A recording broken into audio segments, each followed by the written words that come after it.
bem-vindo ao podcast Método dos Seis Pilares. Eu sou a Mariana e aqui do meu lado o querido mestre Gerson Pérez. Mariana, que beleza, estamos aqui de novo. O nosso terceiro episódio vai falar de algo muito sensível, muito delicado para o nosso enxadrista, a abertura, que é o despertar, acordar essas peças para o jogo. Tem gente que tem mais facilidade de brancas, porque tem um tempo a mais. Tem gente que passa muito aperto com as pretas, porque gosta de jogar com a iniciativa. E de pretas, primeiro você tenta igualar para depois buscar a iniciativa e partir para o ganho. Então, nós vamos falar bastante nesse podcast dessa primeira fase do jogo, o tal do repertório de aberturas, que todo mundo fica perguntando se tem uma abertura melhor que outra, qual que é o repertório ideal. Então, vamos falar muito disso aqui. Abertura, é esse o nosso episódio de hoje. Eba, quem vai ficar com a gente vai assistir tudo, hein? Eu tô aqui. É nóis!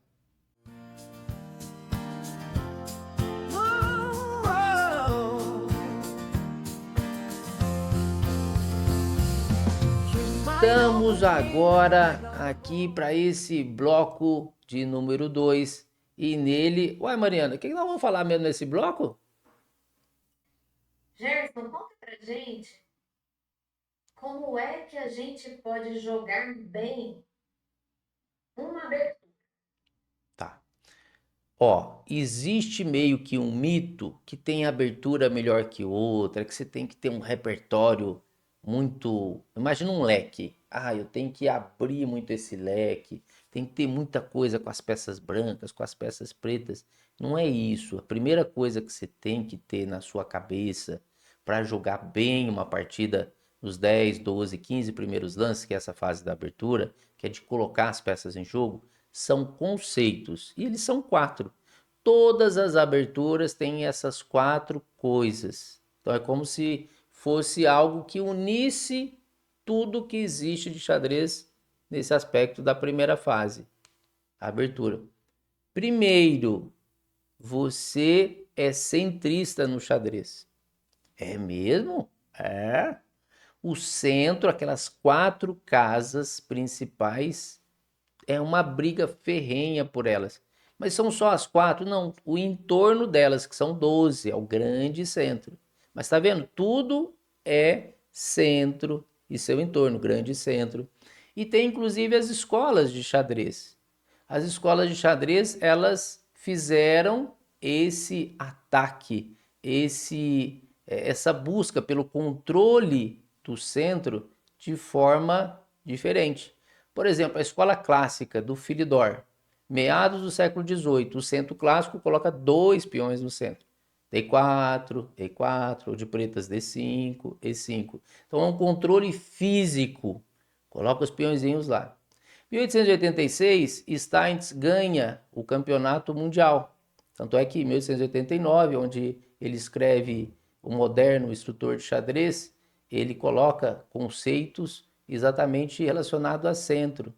É o Centro Steins hoje, tem na Italiana, tem na Rui Lopes também. Ele fala de um centro onde você domina fisicamente com os peões. Ah, mas isso não é da escola clássica? Não, a escola moderna fala, você fica com um no centro, um protegendo e o outro do lado. Então é um centro de peões, mas mais flexível, mais moderado. Aí depois, 1925, é lançado pelo Nizovich o livro O Meu Sistema, que é o jeito que ele enxergava o xadrez. Ali nasce a escola hipermoderna. O que que ele falou? E outros da época, o Hatch, Breyer, Bogojubov, essa galera não colocava peões no centro, Mariana. Controlava o centro com peça, inclusive a distância. Os fianquetos, começa a ficar bem popular ali os fianquetos. Então tem a abertura hatch, você tem a Ninzo Larsen, mas Larsen aparece muito depois, mas é essa a ideia. Ou seja, você vai fianquetar e de longe você vai controlar o centro. Você tem a Ninzo Índia, então Bogo Índia, É um jeito de você controlar o centro, não com peões, com peça, inclusive a distância. Então, tá vendo? Tudo isso é centro. Então, esse é um fator, centro. O segundo é espaço, controle territorial. Ah, professor, mas espera aí, no xadrez tem isso então? Tem. Senão as suas peças ficam presas. Você fica restringida, como se estivesse congestionado. Você está no trânsito, por exemplo, ali. Aqui em São Sebastião do Paraíso, nem semáforo direito a gente tem, né? Eu falar isso, o pessoal vai brigar comigo, né? Que é uma cidade pequena, tem sim.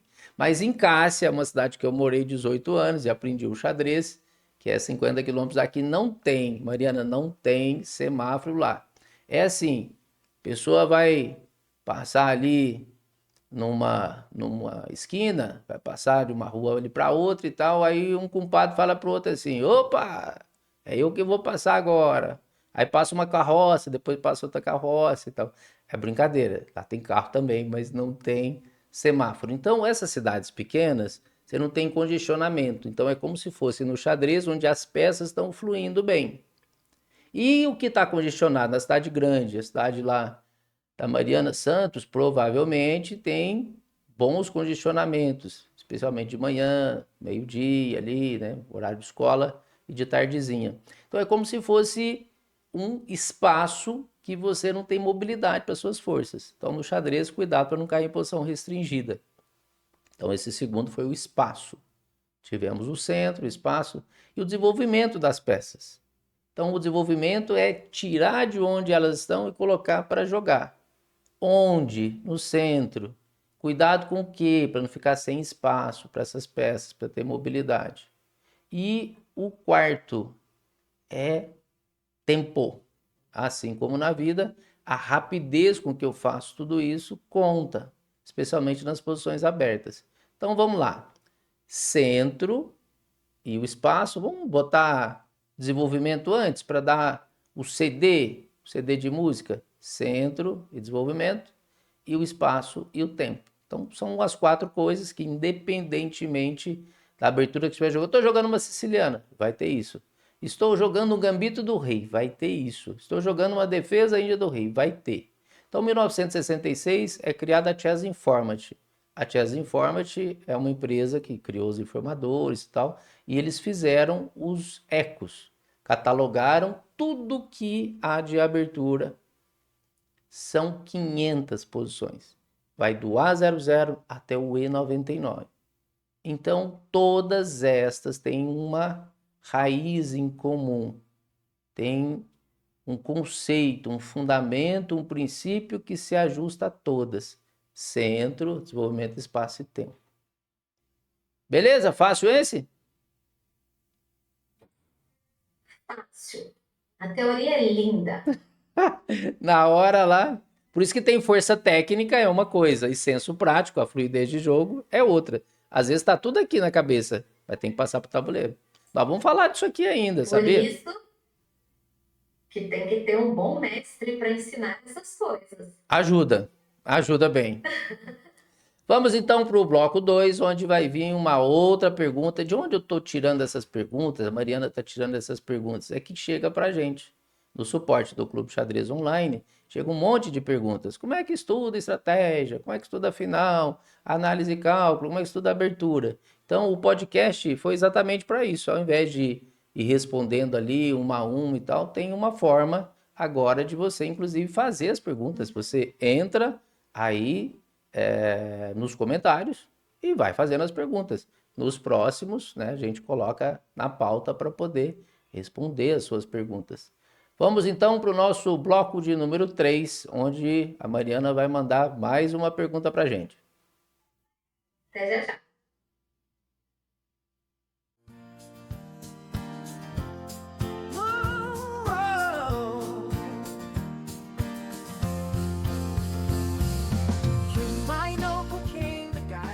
Que bom que você ficou conosco para o bloco 3. Gerson, tem uma pergunta aqui. Pergunta aí, vamos lá. Ouvi dizer que é importantíssimo ter repertório de abertura. E é Você verdade. confirma aí? Tá. Então, o E o seguinte, que esse tal repertório de abertura ajuda o enxadrez? ó, o repertório, imagina alguém que está na sua casa e quer ir para o centro da cidade para trabalhar, para a escola e tal. Você tem vários caminhos. De repente, você faz aqueles caminhos ali algumas vezes e você descobre que tem um que você se afiniza mais. Ele, como você está em Santos, aí tem praia, às vezes pode ser margeando ali a praia, pode ser um local que seja mais arborizado, que tenha menos semáforo, que tenha uma arquitetura mais interessante. Quer dizer, alguma coisa nas várias formas, as várias possibilidades de você ir da sua casa até o centro te chamou a atenção. Provavelmente as outras vezes que você for fazer o mesmo processo, você vai fazer de novo igual, porque aquele caminho ele ficou meio que afinizado com você, você sentiu que aquilo ali dava certo. O repertório de aberturas é isso, combina com a gente, com o estilo da gente. Inclusive, não tem repertório de aberturas melhor que o outro, não tem abertura melhor que a outra. Existe aquilo que combina com a gente. Então, tem aberturas que elas são mais agressivas, tem aberturas que elas são mais estratégicas. E tem abertura que é ali meio termo. A hora que precisar, você pode atacar, se precisar defender também, você defende. Elas são mais flexíveis. Então, o repertório de aberturas é como se fosse um padrão. É uma tag, é um guia que você tem, como nos outros pilares. A gente já falou disso em tática. Então, é como se fosse uma etiqueta que você tem, né? Um padrãozinho que você vai seguindo. Então, é um padrão de posicionamento das peças. Começa pelos peões, então, de acordo com o que você posiciona os peões, você vai encaixando as peças. Você tem repertório de aberturas por biografia. Como repertório por biografia? Você adota um grande mestre, um campeão mundial, alguém que você gosta, aprecia o jogo dele.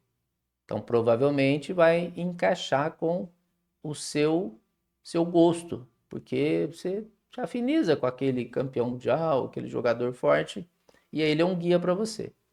Você tem repertório de aberturas que é por variantes. Então você tem a jogada, depois a linha, depois a variante, a abertura ou defesa. A abertura se refere a uma fase da partida, mas eu estou dizendo a abertura agora como a abertura é o posicionamento das peças de brancas, defesa para as pretas. Tanto é que você tem, por exemplo, ataque, ponto de vista de brancos, contra-ataque das pretas, gambito para as brancas, contra gambito das pretas. Então, abertura, ponto de vista de brancas, defesa, ponto de vista de pretas. Então, são basicamente três. Aí eu falei o de biografia, você adotar um grande mestre, falei de variante e tenho por eixo. Então, imagina você pega um eixo e fica girando nesse eixo. É o mesmo posicionamento das peças, você vai encaixando de brancas e de pretas. Então, um facilitador muito grande.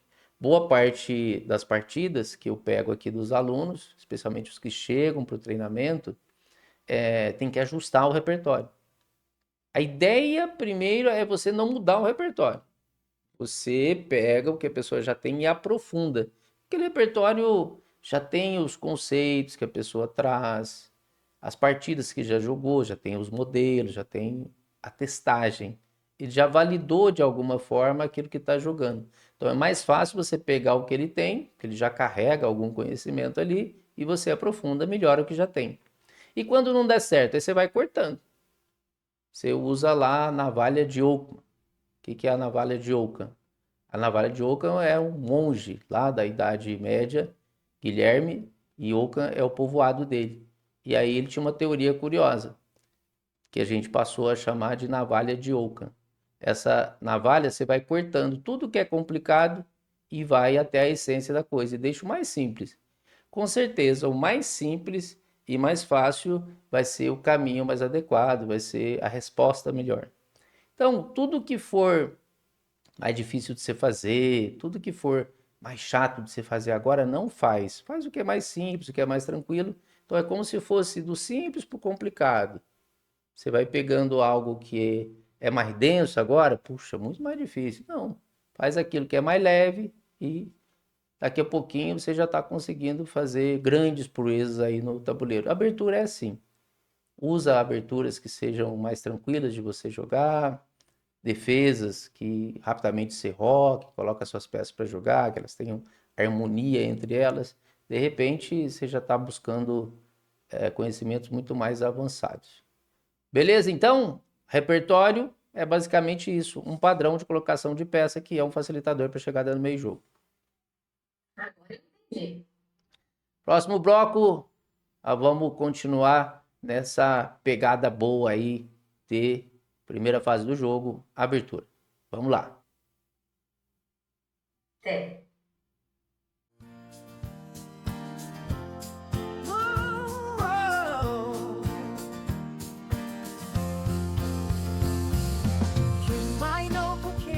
Pessoal, chegamos agora no bloco 4 e eu aposto que vem uma daquelas perguntas.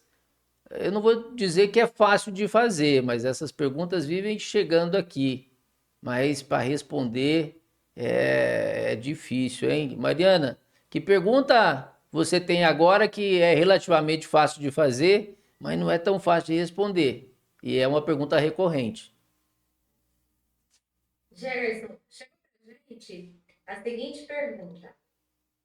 Mestre Gerson Pérez, como é que eu faço para dominar essa quantidade de aberturas? Pois Ou as é, aberturas? pois é. A questão é o volume. Por isso que você tem que simplificar. Aí, a navalha de Ockham já está aparecendo de novo. Então, tudo que tiver quantidade, você vai transformar em qualidade. Por exemplo, você não precisa dominar todas as aberturas, e nem tem jeito, é uma quantidade enorme. Então, você precisa de uma para as brancas, de pretas duas.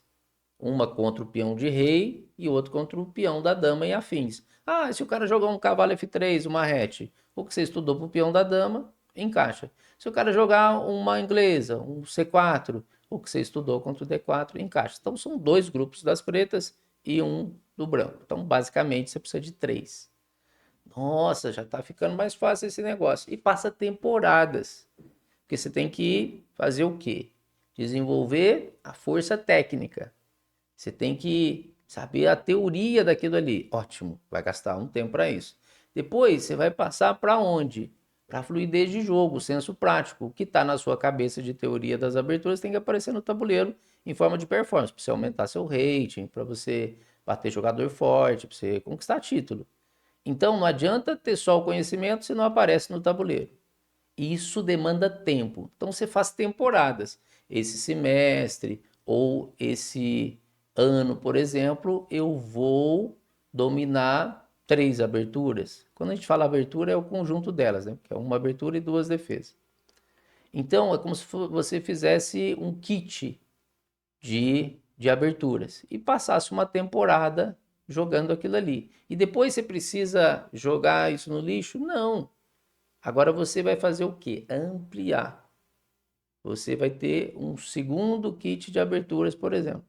Ah, o primeiro eu fiz com fianqueto, rock pequeno, fianqueto ali, fiquei protegidinho. Esse outro agora eu não vou fazer fianqueto, eu vou deixar as peças mais soltas ali no centro, tirar os bispos mais para uma área ali direto central, fisicamente no centro, C4, F4, C5, F5. Enfim, vou fazer uma estrutura diferente, um jeito diferente de jogar. Então, para dominar as aberturas, você tem que saber basicamente quatro coisas.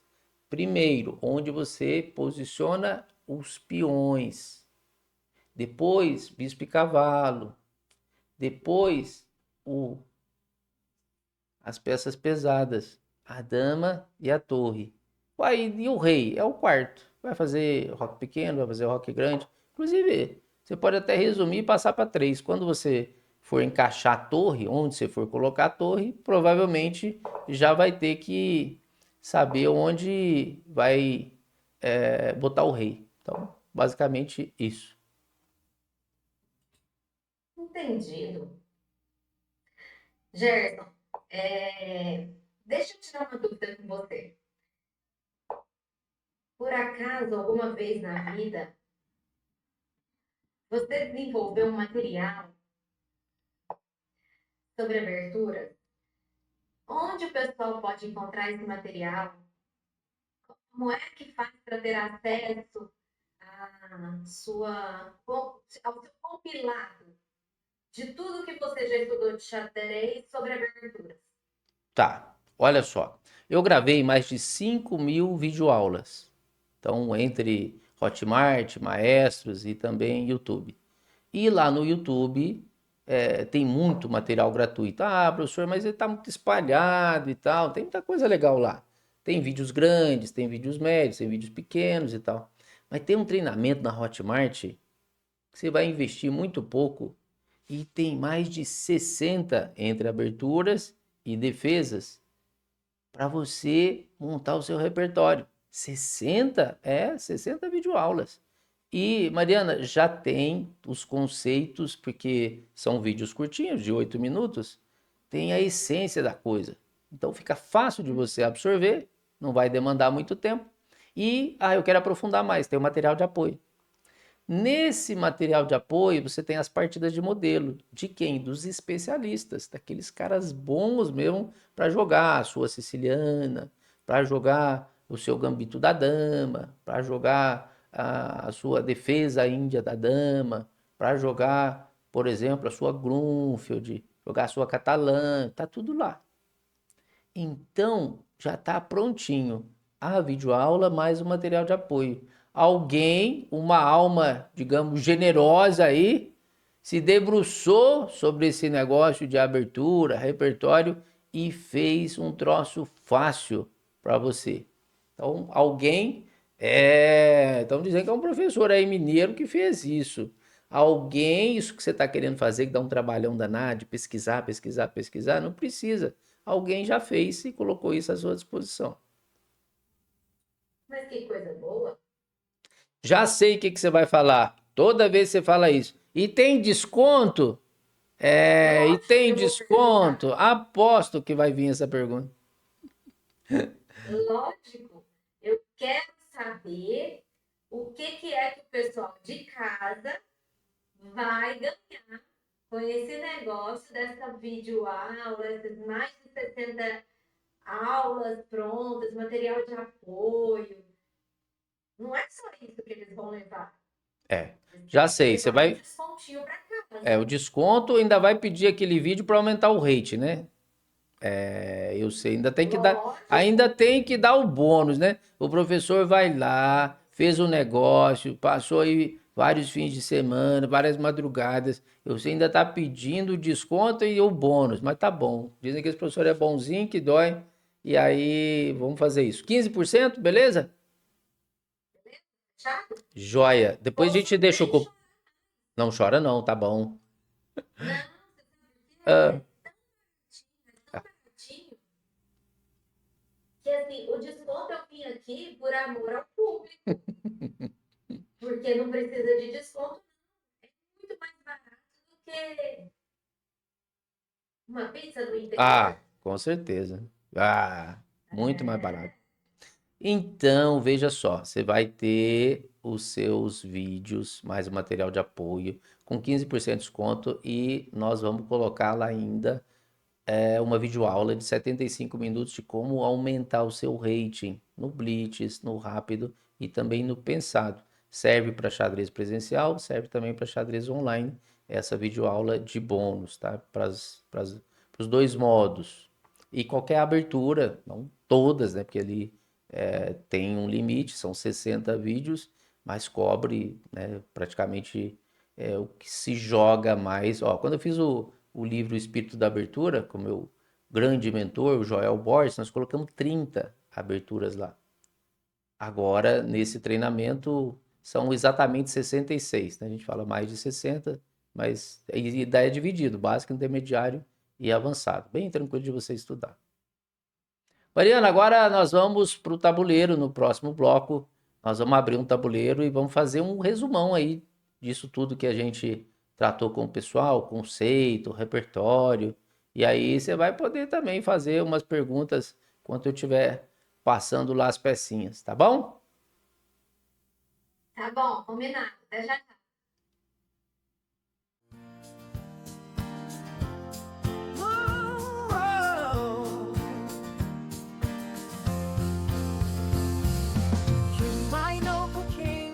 E agora chegamos no bloco 5. Mariana, o que que nós vamos fazer nesse bloco? Eu ouvi dizer que quando o visual, quando tem alguma coisa para você olhar, é mais fácil de entender. Então vamos fazer um resumão agora com o que a gente falou aqui de conceito, de repertório, conceito de abertura, repertório, para ficar mais fácil para a galera?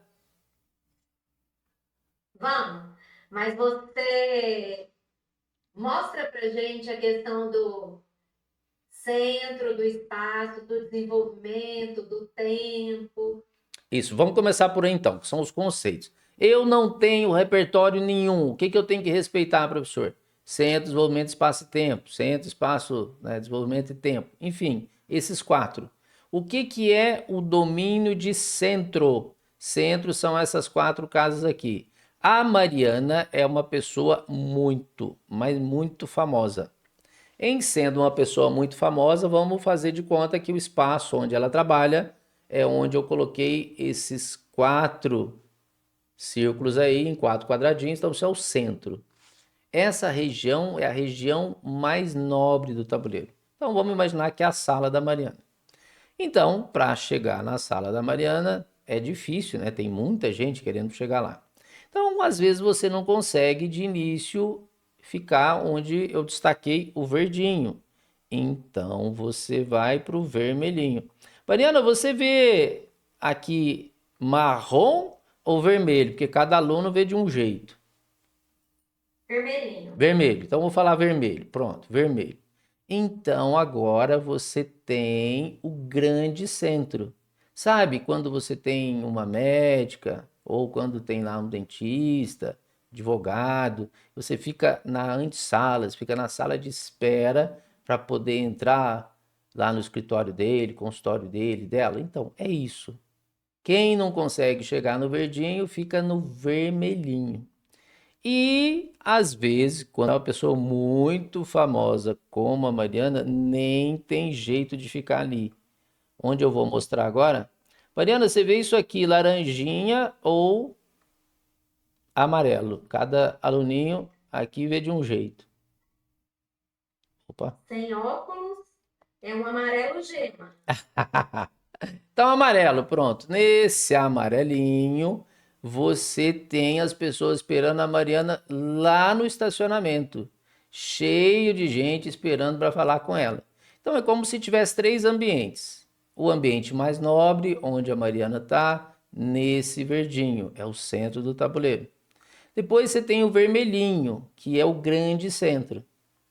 Então você está ali esperando a sua vez de conseguir entrar nessa parte mais nobre, se for possível. E esse amarelinho é espaços não muito interessantes para as peças. Então por isso que a gente tem essa noção do centro. O centro é onde você deixa a peça mais potente, a peça ela fica mais fortona. Agora, o que que é o desenvolvimento?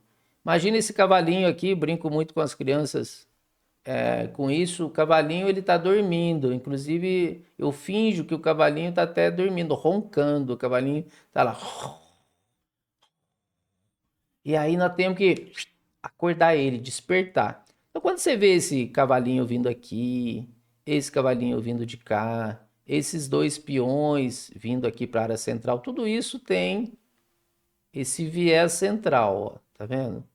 Mas eu estou desenvolvendo, estou tirando da casa onde eles estão, da casa inicial. É como se fosse num jogo de futebol, de vôlei, de basquete.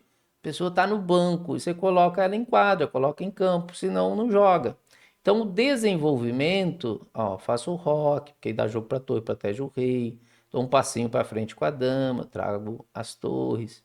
Então, isso é o D, de desenvolvimento, é tirar as peças da condição de sono dela, de sonolência, está dormindo ali, não está fazendo nada, e agora ela está participando. Veja que eu direcionei para onde? Para o centro. Por isso que a gente é centrista. Aí tem vários tipos aqui, por exemplo, é um centro clássico. Coloquei os dois peões no centro. Agora, eu poderia ter, por exemplo, um centro moderno, centro do Stein. O centro clássico é do Philidor. Seria assim, os peõezinhos, por exemplo. eu poderia ter uma posição onde essa do, do Steinitz é muito assim, ó. Você tem abertura que é assim, ó, desse jeito que eu coloquei. Então, ó, essa configuração tem uma H3, às vezes você passa o torre E1, passa o cavalinho para cá, dama D2, traz a torre, pode expandir ela da dama, mas enfim, olhar esses três peõezinhos aqui. E se eu jogar, por exemplo, um cavalo em F3, ó, não botei nem um peão no centro, só ataquei ele. Um peão do C4. Então isso aqui a gente chama de hatch. Olha de pretas, ó, de pretas, tô botando o peão no centro. Depois posso até jogar aqui. Então tá, peões dentro do centro, o branco não tá. E inclusive fazendo os fianquetos. Então, um lado ficou com os peões dentro do centro e o outro lado não tem nenhum peão no centro. Tem peão lateralmente atacando o centro. Esse é de coluna central, mas não está dentro das quatro casas do centro e está atacando. Então, isso é o centro hipermoderno. É um centro onde você controla com os peões lateralmente, né, que eles vigiam, e com as peças, inclusive a distância, porque esse bispo também ele cruza esse tabuleiro. Então, isso é o centro. Desenvolvimento é aquilo que a gente já fez ali com as peças, tem vários tipos de desenvolvimento. E o espaço, imagina alguém jogando E4, o outro faz E6, uma francesa. Jogou D4, as pretas fazem D6. Aí o branco faz cavalo F3, o outro faz lá, cavalo D7, o branco cavalo C3, o outro cavalo E7. Olha o que aconteceu. Essas peças, o bispo precisa sair, ele não consegue. O de C8, o de F8, olha como é fácil. Aquele detalhe que eu estava falando do congestionamento, de preto está congestionado. Então, você tem as forças, que são as suas peças, e tem o território, que é exatamente o espaço por onde as peças vão passar. Então, você não pode ficar com posição restringida como as pretas ficaram. E por fim, o tempo. Joguei E4, quer dizer, usei bem o tempo. Eu tenho que fazer duas perguntas. Vou desenvolver a minha peça ou vou ajudar uma outra peça. Então, um peão, nesse aspecto de desenvolvimento, né, ele não é nem peça menor nem peça maior. Peça menor é bispo e cavalo, peça maior é dama e torre. Então, ele só ajuda peças. Agora, quando eu pego um cavalo e saio, por exemplo, ó, esse cavalo é uma jogada de desenvolvimento, atacou o peão. Cavalinho defendeu o peão. Aí agora suponhamos que eu jogue aqui, bispo B5, com uma Rui Lopes. Rui Lopes daqui a uns tempos já vai completar ali 500 anos que existe a Rui Lopes. A6, aí o bispo volta aqui. Então, veja o que aconteceu. Eu poderia chegar com esse bispo direto. E eu fui lá, ele fez uma jogada útil, eu voltei. Então, eu perdi um tempo. Um jeito fácil de Sim. entender é assim. Bispo E2, adversário, sei lá, tira o bispo. Aí eu falei, nossa, eu botei o bispo na casa errada, joguei de novo. Então, aqui estou perdendo um tempo. Então, essas jogadas de perda de tempo te comprometem o desenvolvimento, que você fica atrasado na colocação das peças. É como se fosse num Uhum. jogo, né, de futebol, um jogo ali você vai colocar as suas forças para atuar e de repente você deixou um monte lá no banco. Então, centro, desenvolvimento, espaço e tempo, ou centro, espaço, desenvolvimento e tempo, beleza? Beleza. Joia. Facinho. Se a gente. Gerson, você disse no segundo bloco, se não me engano, que é importante a gente fazer o arroz com feijão bem feito para uma abertura de brancas e duas de preto. Exato. Você pode dar uma pincelada nisso daí para o pessoal estar em casa? Isso. Você pode ter três diferentes, uma de brancos ou de pretos, ou elas podem ter até uma raiz comum. Então, imagina o seguinte, ó. Cavalo F3, G3, bispo G2, roque, e aí eu fiz D3. Depois eu vou colocar esse cavalo aqui, depois eu vou jogar E4, então vou seguir aqui. Cavalo D2, E4. Então tem uma ordem de lances, gastei um tempo, dois tempos, três tempos, quatro tempos, cinco tempos, seis tempos, sete tempos. Então, em sete lances, eu montei uma estrutura base, onde no cuidado aqui com o centro, ó, o vermelhinho, se você chega, por exemplo, lá numa unidade de pronto atendimento, o vermelhinho você vai ser internado, você está grave. Aí é o centro, tem que brigar pelo centro. Se você chega lá, por exemplo, amarelinho, laranjinha, você está no estádio intermediário ali, né? Ou seja, tem que cuidar da proteção do rei, a segunda coisa. E do outro lado, nesse caso nosso aqui, se for verde, se for azul, você vai ser atendido no outro dia. Não vai ser agora não, porque tem muita gente que está pior que você. Então, aqui é para completar o desenvolvimento. Então, o vermelhinho é urgente, o amarelinho, o laranjinha é onde você tem que botar o seu rei, né, para ficar protegido. Então, urgente é porque é o centro, tem que cuidar do centro, senão o outro vai ocupar esse espaço. E o verdinho, a gente poderia colocar azulzinho ali, é onde você completa o seu desenvolvimento. Então, em 7 lances, eu montei essa estrutura. Isso chama ataque índio do rei. Agora, se eu virar esse tabuleiro, vou pegar a posição inicial e vou fazer, ó, 1, 2, 3, 4, 5, 6, 7. Ó, o mesmo que eu fiz com as brancas, eu vou fazer com as pretas. Chama defesa índia do rei. Agora, isso vai servir para D4, vai servir contra C4, cavalo F3 e contra E4, que aí é um outro grupo. Então, por isso que a gente fala o grupo de E4 e o grupo de D4. Opa, grupo de D4, o grupo de E4. Então, no grupo de E4 também consigo fazer os mesmos, só que tem que ser uma ordem diferente. D6, cavalo F6, G6, bispo G7, roca, cavalo de BD7 e E5, por exemplo. Então, isso aqui vai ser uma pirque, uma roubate. Pirque. Então, essa defesa pirque, ela tem a mesma estrutura que eu vi de brancas e de pretas, mas ela é contra E4, porque se for na característica de D4, vai ser uma defesa índia do rei. Então, tá vendo? Isso aí eu peguei a mesma raiz, a mesma estrutura e fiquei girando em torno dela. Agora eu vou fazer diferente. Então, por exemplo, de brancas eu vou fazer um C4. A inglesa do Carlsen. Hoje o grande nome da inglesa é o Carlsen. No Brasil, nós tivemos o segundo grande mestre, 7 vezes campeão brasileiro, o Jaime Sunier. Jaime Sunier é o grande nome da inglesa no Brasil. Hoje tem outros que jogam, especialmente o SUP, mas o C4, então você já colocou o nome para abertura. Pronto, eu de brancas, eu vou jogar esse C4. Aí depois eu vou botar o cavalinho aqui em C3, vou jogar um G3, um bispo G2, vou colocar o cavalo em F3, eu vou rocar, vou fazer esse D3, o bispo D2, o torre C1. Então, isso aí eu estou jogando uma inglesa com essa variante do fianqueto. Vou botar de pretas. De pretas, eu vou enfrentar esse C4 com uma Caro-Kann, por exemplo, um C6. D4, agora, então E4, C6, D4, D5.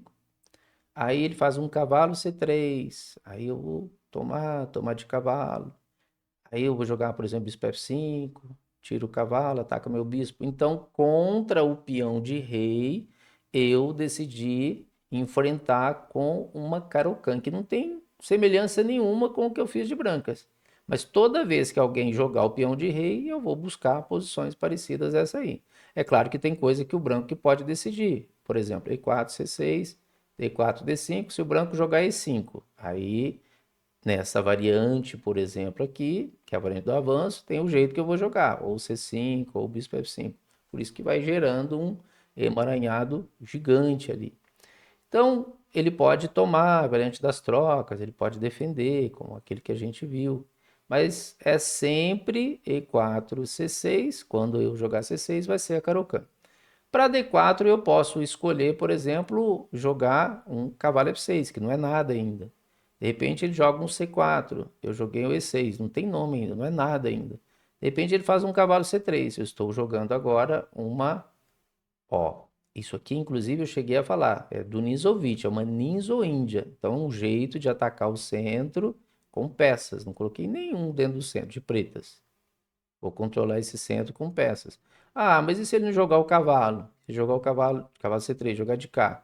Aí eu vou jogar esse aqui, bispo B4. E vai ser uma Bogo Índia. Mas tem a mesma configuração, né? A mesma proposta de desenvolvimento de peça e pressão aqui na área central.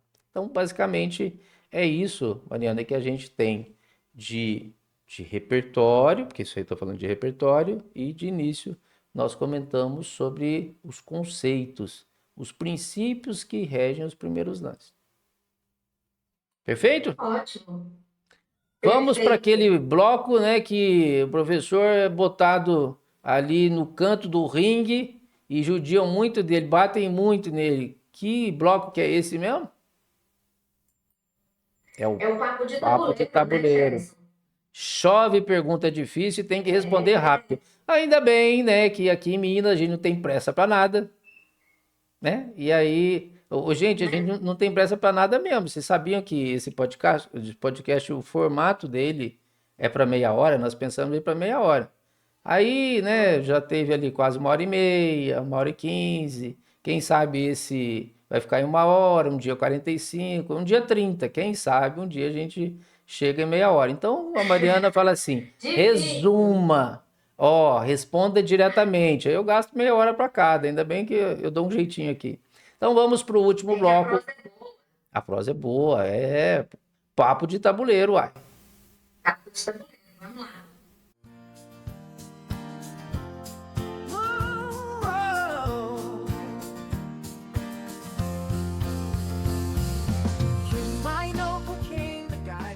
Olá! Que bom que você chegou ao nosso último bloco.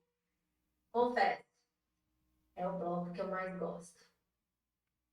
Porque é recheado de coisa boa e eu aperto alguém aqui do outro lado. Pois é, estão botando nas cordas e batendo muito.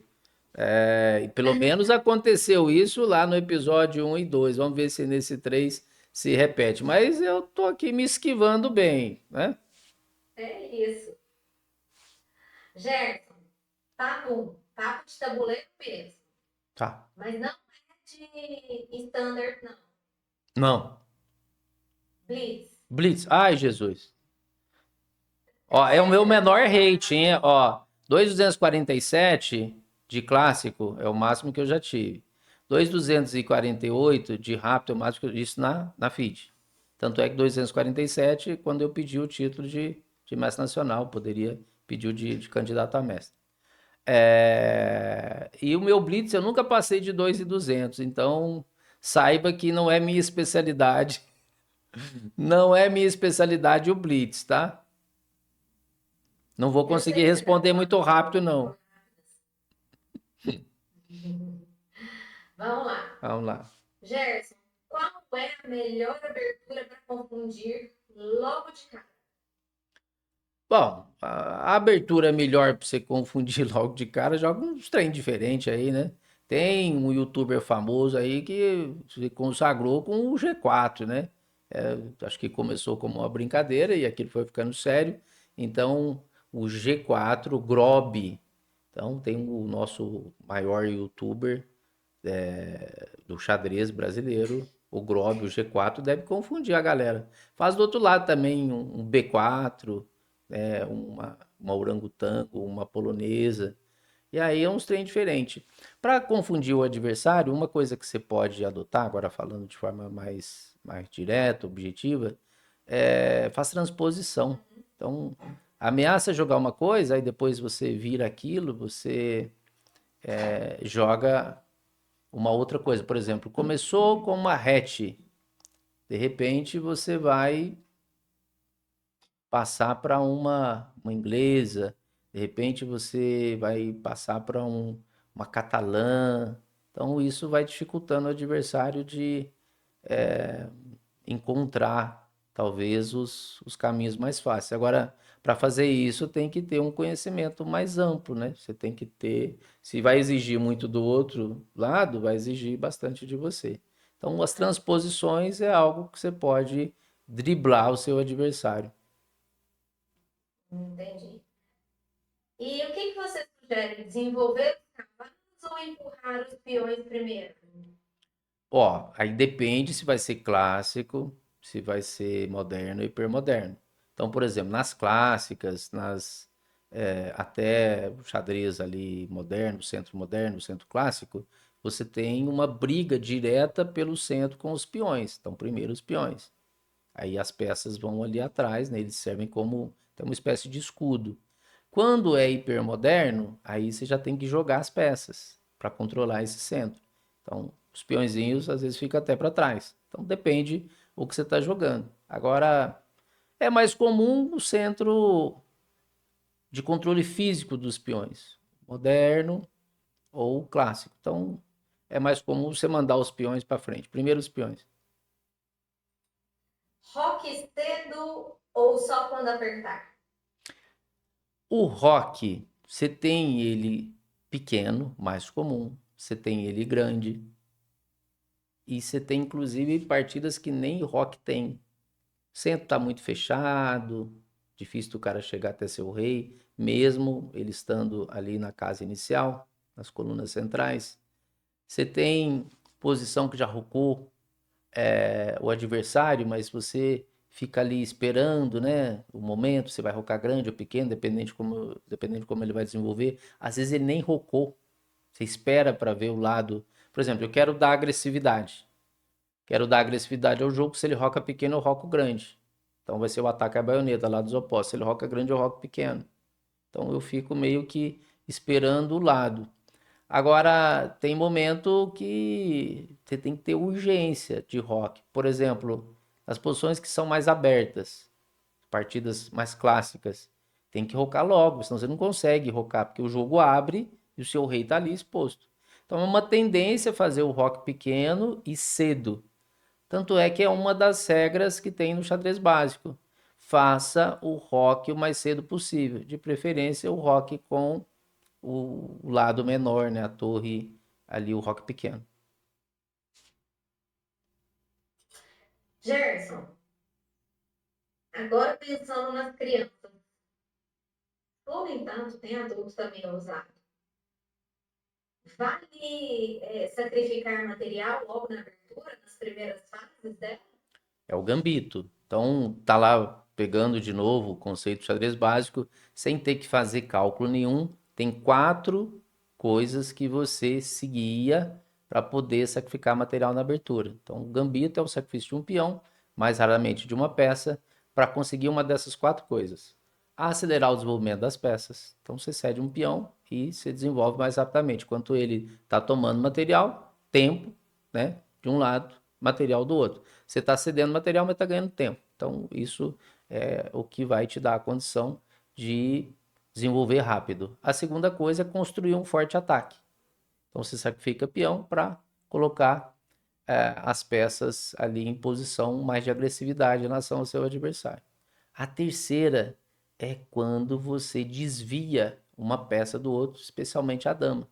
Então, por exemplo, você tem a variante Gotemburgo, que é do peão envenenado, fica na siciliana Najdorf.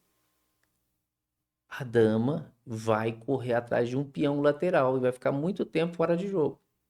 Isso tá certo para quem faz o lance com a dama, tá certo para quem está cedendo o peão, só que com planos diferentes. Então eu posso sacrificar um peão para desviar a atenção de uma peça. E por último, para impedir o roque do adversário, temporária ou definitivamente. Então são quatro coisas. Constrói forte ataque, desenvolve rapidamente, desvia a atenção de uma peça e impede o rock do outro. Pode sim, pode fazer tranquilo, sem até ter que calcular muito. Entendi. E agora eu preciso falar com jogador. Bota Sim, com jogador. coloca o professor no banco, Esconde ele. e Guarda chama ele. chama o jogador. Vamos lá. Esse eu entendo um pouquinho também até, gente, por que que eu sempre joguei? Primeiro que tinha que levar os alunos para o torneio e foram mais de 800 torneios que eu estive presencialmente. Os que me acompanharam em torneio sabem que sempre tinha ali as ovelhinhas juntas, sempre levava, né, a- os alunos para esses torneios. E a outra coisa é validar o método. Ah, eu vou enfrentar um grande mestre, professor, na próxima rodada. Tá, e quantos grandes mestres eu já enfrentei? Eu sei o que que é isso.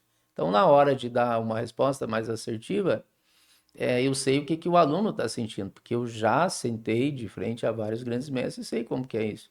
Ah, estou decidindo ali na mesa um. E agora? Quantas vezes estive na mesa um? Ah, eu sou pré-1 do torneio. Quantas vezes? Então, o jogar, tá, a condição de jogador é para validar o de treinador. Mas vamos lá. Pode perguntar que agora está aqui Vamos o lá. jogador. Jogador. Jogador Jackson Pérez, mestre, né? É, mestre, vamos lá. Agora Certo, sendo vamos. mestre. Qual a sua abertura favorita? Ah, De branco. Jesus, eu gosto do peão do rei. O peão do rei deixa o trem pegando fogo. É, linhas abertas e tal. Então, sempre peão de rei, de vez em quando um peão da dama e muito raramente uma inglesinha, até um cavalo F3, uma hatch, talvez até para fazer uma catalã depois. Peão de rei, beleza. Gosto das posições mais abertas. Qual o principal erro que um enxadrista pode cometer nos 5 primeiros anos? Sair com a dama cedo. A dama prematura, ameaçar pastorzinho, ficar saindo com uma peça só porque o xadrez é conjunto e no início do jogo conjunto você tem que tirar todas as peças. Você não vai ganhar com um jogador só, é o time inteiro, a equipe toda que vai contar, cada um com a sua função. Vai ter a galera da frente lá para tentar empurrar a bola para dentro, fazer o gol, vai ter o de meio de campo que vai lançar a bola, que vai ajudar a defesa, vai ter os backs lá, vai ter defesa que vai impedir que o outro faça o gol, vai ter o goleiro. Quer dizer, cada um vai ter a sua função. E as peças são exatamente isso, né? São 6 peças com habilidades diferentes. Quando a gente vai colocar as peças em jogo, os primeiros lances, cada peça tem que sair, sai os cavalos, sai os bispos, você vai pegar, colocar os seus peões no centro. Não é uma peça só. Então é muito comum, especialmente o iniciante, tentar resolver a parada logo, logo ali. Pega a dama e vai para cima. Logo, logo ele já está sem a dama. Então não sair com a dama prematura. Não saia com a dama cedo. Esse seria um conselho importante para os primeiros lances. Teve uma pergunta atrás que você comentou sobre o gambito. Sim. Uma gambito é uma atitude de um gênio ou uma armadilha contra si mesmo? Não, assim, gambito é uma forma de você apimentar ali o jogo. Então, você deixar o jogo mais vivo, mais agressivo. Então, você vai ter uma entrega de material para conseguir alguma coisa do posicional. Então, é uma troca. Você cede algo e ganha algo em troca, de forma diferente. Agora, existe combinações, porque você tem o blefe e você tem a armadilha. Então, por exemplo, o gambito, é, a rigor, não entra em blefe, armadilha. É simplesmente a entrega de um peão para aquelas coisas que nós falamos. Agora, existe. Você está inferior na posição, aí você entrega um peão, às vezes para fazer a pessoa gastar alguns tempos, tomar, e aí vai exigir técnica dela para converter um final. Então, há coisas que você pode fazer que não é exatamente um gambito, né? É a concessão de material, às vezes no meio jogo, até no final, para um outro objetivo em si. Mas o gambito tem por meta inicial meio que mostrar para o cara que você quer briga, você quer mais atividade, especialmente gambito rei. Você tem o gambito da dama, né, que tem até a minissérie famosa, gambito da rainha. Aí já é um gambito mais posicional, mais estratégico. Tem isso também. O gambito não é só agressividade, também você pode ofertar um peão para, né, as peças estarem só mais ativas. E Gerson, quando é que vale a pena sair um pouco da teoria e criar ou inventar, como dizem em Goiás, inventar moda? Geralmente quem inventa moda em xadrez não costuma dar muito certo, não, porque você vai quebrar regramentos que já estão consolidados. Agora, tem jogador que gosta de fazer algo diferente, cair em posições novas.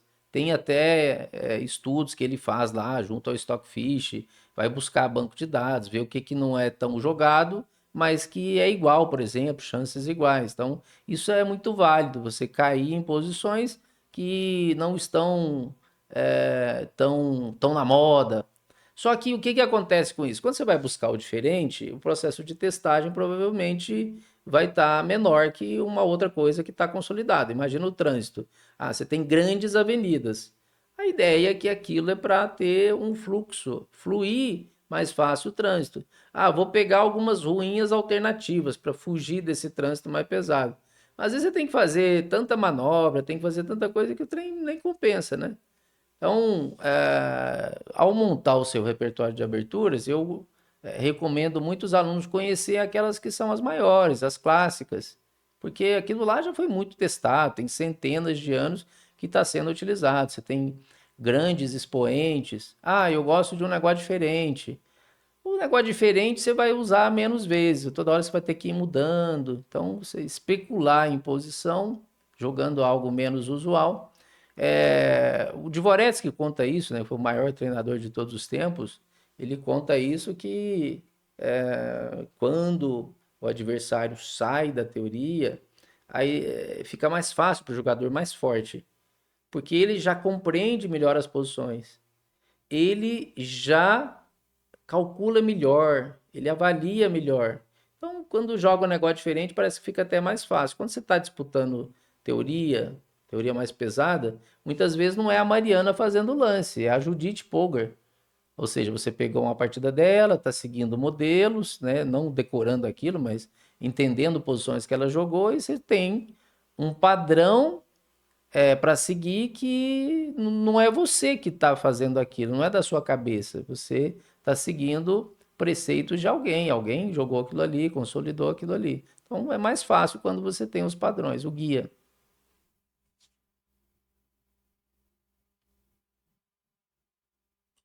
Qual é? Essa eu vou te fazer, mas eu quero responder também.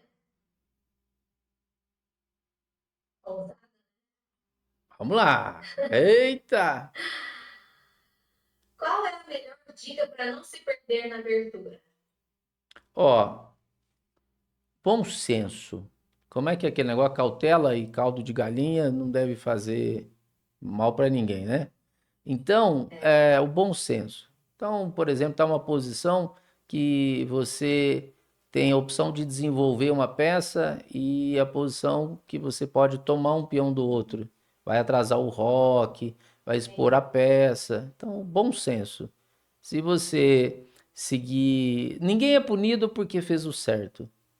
Se você seguiu as regrinhas básicas, sem desenvolvimento de espaço e tempo, se você seguiu aqueles preceitos que regulam, que regem as aberturas, o cara pode vir com o que ele quiser. Porque, por exemplo, são três coisas que você pode fazer. Ah, eu preparei um negócio, mas o cara jogou um trem diferente. Primeira coisa, o diferente dele pode ser ruim, tanto na tática quanto na estratégia.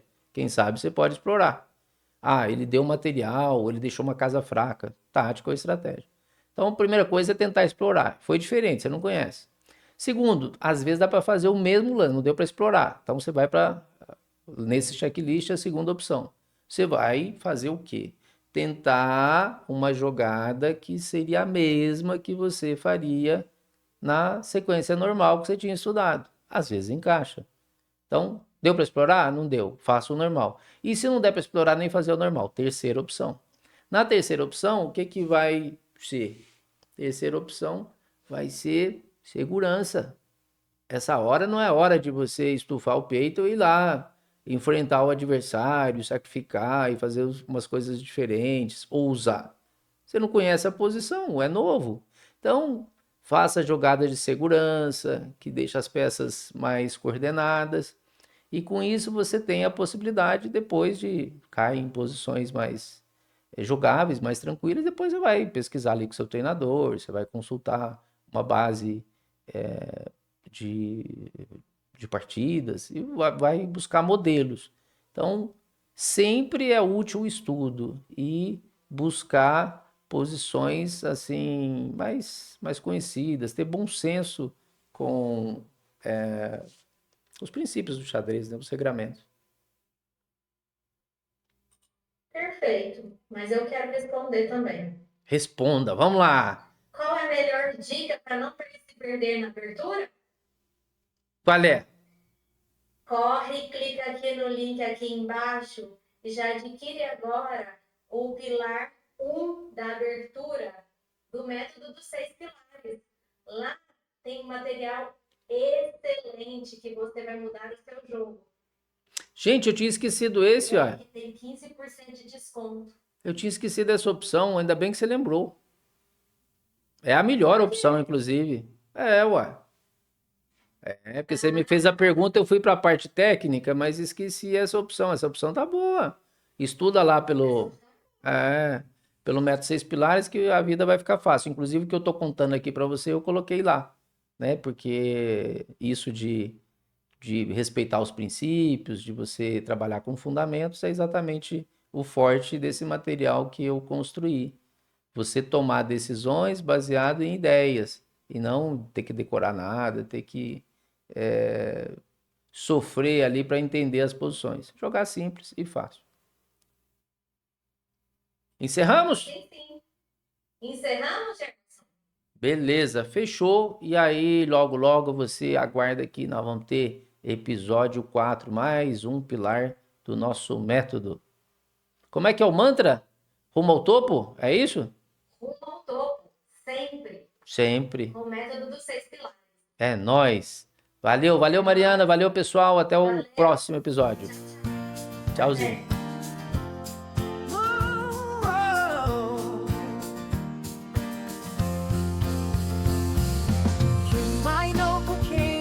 On the board, from light and dark squares, he bravely moves forward.